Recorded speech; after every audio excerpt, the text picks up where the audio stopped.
मेरे प्रिय भाई और बहनों, पवित्र वचन सच्चा है और प्रभु कहते हैं आकाश और पृथ्वी टल जाए तो टल जाए, लेकिन मेरी वाणी नहीं टलेगी। जब आप पवित्र वचनों को सुनते हैं, पढ़ते हैं, उन सारे क्षणों में आपके मन में इस बात को गूंजना चाहिए, प्रभु की ये प्रतिज्ञा कि आकाश और पृथ्वी टल जाए तो टल जाए, लेकिन मेरी वाणी नहीं टलेगी।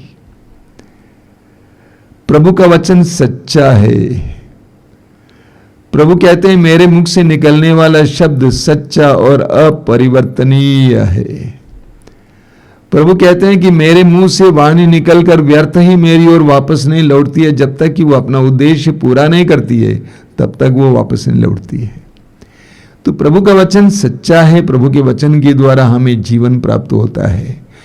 प्रभु का वचन जो चाहता है वो पूरा करता है। इसलिए पवित्र वचन सुनते समय इस मनोभाव के साथ उसको सुनना, तब आपके जीवन में प्रभु के वचन की फसल आपको देखने को मिलेगी। हमें प्रकाशना ग्रंथ के अध्याय 3 उसके वाक्य 19 में पढ़ने को मिलता है। वहां पर लिखा हुआ प्रभु कहते हैं, मैं जिनको प्यार करता हूं उन्हें डांटता और दंड भी देता हूं, इसलिए उत्साही बनो और पश्चाताप करो। मैं जिनको प्यार करता हूं उनको डांटता और दंड भी देता हूं, इसलिए उत्साही बनो और पश्चाताप करो। हमारे जीवन में विभिन्न प्रकार की पीड़ाएं आती हैं। हमें लगता है कि प्रभु हमें दंड दे रहे हैं। उन पीड़ाओं, दुख, संकटों का समय हमारे लिए बर्बादी का समय नहीं है, बल्कि प्रभु कहते हैं वो समय है उत्साह बटोरने का, उत्साह इकट्ठा करने का और पश्चाताप करने का। जीवन में दुख, मुसीबतें, पीड़ाएं आती हैं। उन सारे क्षणों में प्रभु चाहते हैं कि हम पश्चाताप करें। मेरी ये दृढ़ धारणा है कि हर पीड़ा, हर दुख हमारे लिए ईश्वर द्वारा प्रदत्त पश्चाताप के लिए सुनहरा मौका है। कभी कभी हमारे जीवन में प्रभु दुख आने देते हैं। कभी कभी प्रभु हमें समस्याओं से गुजरने देते हैं। वे सारे क्षण ऐसे हैं जब प्रभु चाहते हैं कि हम पश्चाताप करें, अपनी स्थिति पर विचार करें। हमें बहुत सुंदर उदाहरण बाइबल में मिलते हैं। लूकास के सुसमाचार के अध्याय 15 में प्रभु यीशु एक हृदय स्पर्शी दृष्टांत सुनाते हैं, उड़ाऊ पुत्र का दृष्टांत। वहां पर हम पढ़ते हैं कि वो लड़का अपने पिता के संपत्ति का अपना हिस्सा अपनी स्वेच्छा से लेकर परदेश जाता है। वो सोच रहा था कि मैं परदेश जाऊंगा और वहां पर आजादी की जिंदगी जीऊंगा, धनी पिता, धर्मी पिता के उस परिधि से बाहर जाऊंगा और वहां पर आराम की जिंदगी जीऊंगा, भोग विलास में जीवन बिताऊंगा। मेरे पास आवश्यक संपत्ति भी है क्योंकि मेरा पिता धनी है। लेकिन वचन में हम पढ़ते हैं कि वो परदेश पहुंच तो जाता है, उसकी जेब खाली हो जाती है। वाक्य 14 में लिखा हुआ है, लूकास अध्याय 15 वाक्य 14 में, कि वहां पर अकाल पड़ा। वहां पर अकाल पड़ा। जब उसकी जेब खाली हो गई थी तो वहां पर अकाल पड़ा। ईश्वर ने वहां अकाल भेजा। पिता के प्रेम की परिधि से बाहर जाकर जिस प्रदेश में ऐश आराम की जिंदगी जीने को सोचकर उड़ाऊ पुत्र गया था, उस देश को पहुंचते समय उसकी जेब खाली हो जाती है और अचानक अकाल पड़ता है। ईश्वर ने अकाल भेजा। क्या के लिए भेजा? ताकि वो होश में आ जाए, ताकि वो होश में आ जाएं और अपनी पुरानी स्थिति को याद करें, अपने पिता के प्रेम को याद करें, अपनी वर्तमान परिस्थिति का ख्याल करें और पश्चाताप करें, पिता के भवन की ओर लौट जाएं। इसके लिए ईश्वर ने उस देश में अकाल भेजा। और ऐसा ही हुआ। जब वो दाने दाने के लिए मोहताज था, तब उसे अपने पिता के घर की याद आई और वो चल पड़ता है। नबी योना के ग्रंथ में भी हम पढ़ते हैं, नबी योना को ईश्वर ने निनेवे नगर में लोगों को पश्चाताप का सुसमाचार सुनाने के लिए भेजा, लेकिन योना जाने के लिए तैयार नहीं था। ईश्वर की आज्ञा के विरुद्ध विपरीत दिशा में जाने वाले जहाज में बैठ गया। आप पढ़ेंगे योना के ग्रंथ के अध्याय 1 वाक्य 4 में कि ईश्वर ने समुद्र में भयानक आंधी भेजा, भयानक आंधी भेजा, भयंकर आंधी भेजा कि जहाज टूटने को हो गया। नाविक जहाज को संभाल नहीं पाए। अंत में उन्होंने सोचा कि किसी ईश्वर का प्रकोप है, इसीलिए चिट डाला और योना का नाम निकला। योना को जगाकर पूछा, योना ने सारी बातें बता दी। ईश्वर ने योना को अपने कार्य में फिर एक बार लगाने के लिए समुद्र में तूफान भेजा, होश में लाने के लिए, आज्ञाकारी बनाने के लिए समुद्र में तूफान भेजा। और योना को उठाकर लोग समुद्र में डाल देते हैं। एक मच्छ उसको अपने पेट में ले लेता है और ले जाकर निनेवे नगर के तट पर उगल देता है। योना को अंततः वहां पहुंचना पड़ा। योना को होश में लाने के लिए, आज्ञाकारी बनाने के लिए ईश्वर ने समुद्र में तूफान भेजा। हमें प्रज्ञा ग्रंथ के अध्याय 12 वाक्य 10 में पढ़ने को मिलता है कि प्रभु तूने धीरे धीरे दंड देकर उन्हें पश्चाताप करने का अवसर दिया। प्रभु तूने धीरे धीरे दंड देकर उन्हें पश्चाताप करने का अवसर दिया। प्रभु हमारे जीवन में भी यही करते हैं। कभी कभी प्रभु धीरे धीरे हमें दंड देते हैं ताकि हम पश्चाताप कर सकें। हमें बर्बाद नहीं होने देते, बल्कि धीरे धीरे दंड देते। आमोस के ग्रंथ के अध्याय 4 में उसके वाक्य 6 से मैं छोटे छोटे अंश को आपको पढ़ के सुनाऊंगा। वहां पर प्रभु कहते हैं, मैंने ही तुम्हारे नगरों में अकाल भेजा था, मैंने ही तुम्हारे नगरों में अकाल भेजा था और तुम्हारे सब कस्बों में तुमको भूखा छोड़ा था, फिर भी तुम मेरे पास नहीं लौटे। मैंने इस कारण, इस उद्देश्य से अकाल भेजा ताकि तुम वापस लौटो, लेकिन तुम वापस नहीं लौटे। वाक्य 7 में लिखा हुआ है, गेहूं अंकुरित हुआ ही था कि मैंने वर्षा बंद की, मैंने एक नगर पर पानी बरसाया और दूसरे को उससे अछूता रखा, एक खेत पर वर्षा की और दूसरे को वर्षा न मिलने के कारण सूखने दिया, फिर भी तुम मेरे पास नहीं लौटे। ये मैंने किया, प्रभु कहते हैं।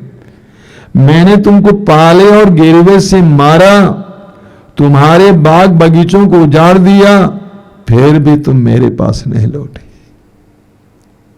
मिस्र देश की कथा याद कीजिए। ईश्वर ने इस्राएली जनता को मिस्र देश की गुलामी से बचाने के लिए एक के बाद एक विपत्ति भेजा ताकि फराउन का मन बदल जाए, लेकिन बदला नहीं। आगे लिखा हुआ है, मैंने तुम पर मिस्र की तरह महामारी भेजी, मैंने तुम्हारे नवयुवकों को तलवार के घाट उतरवा दिया, तुम्हारे घोड़े लूट गए, तुम्हारी छावनी में मृतकों के पड़े रहने से सड़ायद तुम्हारी नाकों में भर गई, फिर भी तुम मेरे पास नहीं लौटे। जिस प्रकार ईश्वर ने सोदोम और गोमोरा का सर्वनाश किया था, उसी प्रकार मैंने तुम पर विपत्ति भेजी, फिर भी तुम मेरे पास नहीं लौटे। ईश्वर हमारे पास एक एक विपत्ति भेजता है ताकि हम प्रभु के मार्ग पर आ जाएं। ये मैंने महसूस किया, मेरे जीवन में जितनी विपत्तियां पीड़ाएं आई हैं, उन सारे क्षणों में प्रभु ने मुझे अपनी स्थिति पर विचार करने का मौका दिया। अगर मैं प्रभु से भटक गया तो प्रभु के करीब आने के लिए मौका दिया। ईश्वर पश्चाताप के लिए मनुष्य को मौका देता है। आदम और हेवा ने ईश्वर की आज्ञा का उल्लंघन किया। आदम और हेवा ने ईश्वर की आज्ञा का उल्लंघन किया और वे जाकर पेड़ों के पीछे छिपे हुए थे। ईश्वर उनकी खोज में निकल पड़ता है, मानो ईश्वर को मालूम ही नहीं है। ईश्वर आदम को पुकारता है, आदम तुम कहां हो? आदम ने कहा कि हम पेड़ों के पीछे छिपे हैं। ईश्वर आदम और एवा के पीछे जाता है ताकि उनको पश्चाताप करने का एक और मौका मिले, अपने छाती पीट कर कहने का कि प्रभु आपने आपकी आज्ञा का उल्लंघन किया और हमारी दशा देखिए। लेकिन जब ईश्वर ने आदम से पूछा क्या तुमने वो फल खाया, आदम ने कहा जो नारी तूने बना के मुझे दी उसी नारी ने मुझे खिलाया। जब नारी से पूछा, नारी ने कहा जिस सर्प को तूने बनाया उस सर्प ने मुझे खिलाया। अपने पाप को स्वीकार करने को तैयार नहीं हुए। बड़ी अजीब परिस्थिति है। मनुष्य विपत्ति पर विपत्ति का सामना करता है और समस्याओं से गुजरता है, तब भी वो होश में नहीं आता है, अपनी करनी के बारे में चिंतन करने को तैयार नहीं है, अपनी परिस्थिति पर चिंतन करने के लिए तैयार नहीं है। उसी तरह प्रभु कायन के पास जाते हैं। कायन ने अपने एकमात्र भाई की हत्या की और प्रभु कायन के पास गए। प्रभु ने पूछा कि तुम्हारा भाई हाबिल कहां है? मानो ईश्वर को कुछ पता ही ना हो। कायन को ईश्वर एक मौका दे रहा था ताकि वह पश्चाताप करें, लेकिन कायन ने पश्चाताप नहीं किया। उल्टे ईश्वर से पूछता है क्या मैं अपने भाई का रखवाला हूं? वो समय था कायन के लिए कि अपनी छाती पीट कर बोले कि प्रभु मैंने अपराध किया, मुझ पर दया कर। प्रभु ईश्वर ने उसको एक मौका दिया लेकिन उसने स्वीकार नहीं किया। एक बहुत सुंदर वचन है प्रज्ञा ग्रंथ अध्याय 11 वाक्य 23, वहां पे दूसरे हिस्से में लिखा हो तू सब पर दया करता है क्योंकि तू सर्वशक्तिमान है। तू सब पर दया करता है क्योंकि तू सर्वशक्तिमान है। आगे लिखा हुआ है तू मनुष्य के पापों को इसलिए अनदेखा करता है कि वो पश्चाताप करे। प्रभु ईश्वर मनुष्य के पाप को अनदेखा करता है ताकि वह पश्चाताप करे। देखते हुए भी मुंह मोड़ लेता है ताकि बेचारा पश्चाताप करे, लेकिन मनुष्य करता नहीं है। ईश्वर हमें मैक्सिमम अवसर देता है कि पश्चाताप करे, पश्चाताप करे, पश्चाताप करें। प्रभु यीशु के 12 प्रेरितों में से एक प्रेरित था यूदस इस्करियोती, जिसने यीशु को पकड़वाया, लेकिन अंतिम पल तक यीशु ने उसको प्यार किया। हालांकि यीशु जानते थे कि ये मुझे पकड़वाएगा, ये मेरे साथ धोखा कर सकता है, यीशु ने उसको अपने साथ रखा। अंतिम ब्यालू के समय भी उसके साथ रखा। गेत्सेमनी बाग में जब यीशु को पकड़ने के लिए आया, उस समय उसने यीशु को चुम्बन किया, तब भी यीशु ने क्या कहकर, ये कहकर मित्र कहकर पुकारा। प्रभु यीशु ने यूदस इस्करियोती को अंतिम पल तक पश्चाताप करने का मौका दिया, लेकिन वो पश्चाताप नहीं करता है। प्रकाशना ग्रंथ के अध्याय 2 उसके वाक्य 21 और 22 में हम पढ़ते हैं, प्रभु कहते हैं मैंने उसे पश्चाताप करने का समय दिया, किंतु वो अपने व्यभिचार के लिए पश्चाताप करना नहीं चाहती। प्रभु कहते हैं मैंने उसे पश्चाताप करने का समय दिया, किंतु वो अपने व्यभिचार के लिए पश्चाताप करना नहीं चाहती। देखो मैं उसे रोग शैया पर पटक दूंगा, और यदि उसके साथ व्यभिचार करने वाले उसके कर्मों से विमुख नहीं होंगे तो मैं उन पर घोर विपत्ति ढाऊंगा। यही प्रभु करते हैं। प्रभु हर मनुष्य को पश्चाताप के लिए अवसर देते हैं। छोटे छोटे दंड के द्वारा प्रभु हमें समझाने का प्रयास करते हैं। प्रभु छोटे छोटे दंडों के द्वारा हमें याद दिलाने का प्रयास करते हैं कि अपनी परिस्थिति पर विचार करो। अगर हम प्रभु की आवाज को सुनने को तैयार नहीं होते तो प्रभु कहते हैं मैं उसको रोग शैया पर पटक दूंगा।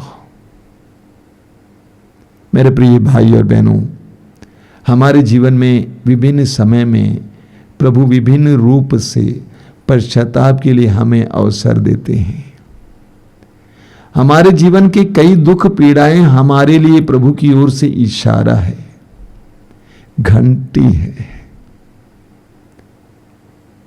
पश्चाताप करो, अपनी स्थिति पर विचार करो, मेरे पास लौट आओ। आज प्रभु हम में से हर एक से यही कहते हैं, बेटा बेटी पश्चाताप करो। क्या तुम्हारे जीवन में बहुत सारी विपत्तियां आई हैं, दुख पीड़ाएं हैं? टूटना नहीं, उत्साही बनो और पश्चाताप करो, अपनी स्थिति पर विचार करो, अपने पापों के लिए प्रभु से माफी मांगते हुए लौट आओ, तुम्हारी स्थिति बदलेगी। आइए हम प्रार्थना करें। प्रभु यीशु धन्यवाद देते हैं आज के सुंदर दिन के लिए, इस पल के लिए, तेरे पवित्र वचनों के लिए धन्यवाद देते हैं यीशु। तूने वचन में कहा है पश्चाताप करो, मेरे पास लौट आओ।